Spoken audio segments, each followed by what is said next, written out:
नदी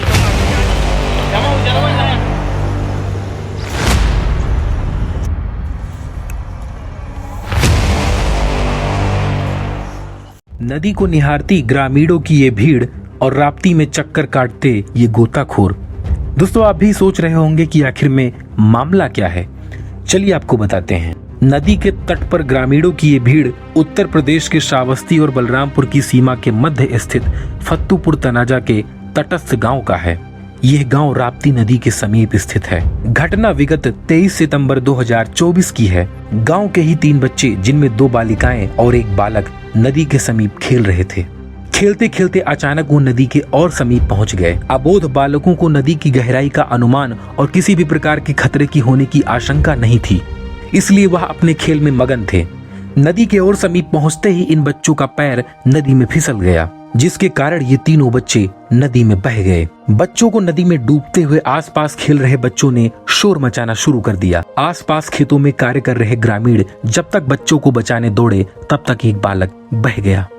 ग्रामीणों के अथक साहसिक प्रयास से 2 बच्चियों को बचा लिया गया, परंतु दुर्भाग्यवश एक बालक तीव्र धारा में बह गया। जैसा कि सर्वविदित है कि श्रावस्ती और बलरामपुर के अधिकांश ग्रामीण क्षेत्र बाढ़ग्रस्त क्षेत्रों में आते हैं। वर्षा ऋतु में नेपाल स्थित कई बांधों के द्वारा पानी छोड़े जाने के कारण यहाँ के क्षेत्र जलमग्न हो जाते हैं। लोगों की दैनिक जीवन शैली और उनकी दैनिक क्रियाकलाप पूर्णतः छिन्न भिन्न और अस्त व्यस्त हो जाती है।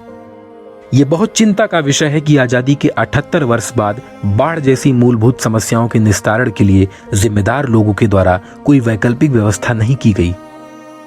ऐसी घटनाओं की पुनरावृत्ति प्रत्येक वर्ष बाढ़ की स्थिति में हम सभी ग्रामीणों के साथ अवश्य होती है।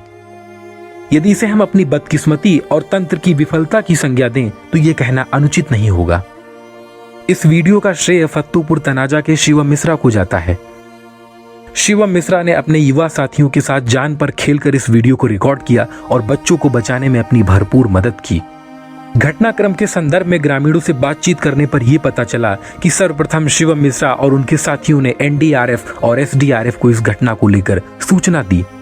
घटनाक्रम के घटित होने के लगभग कई घंटों बाद पहुंची एनडीआरएफ की टीम भी पूर्ण रूप से सक्रिय हो गई, परंतु दुर्भाग्यवश घटना के 1 सप्ताह बीत जाने के बाद भी बच्चे का शव नहीं बरामद किया जा सका।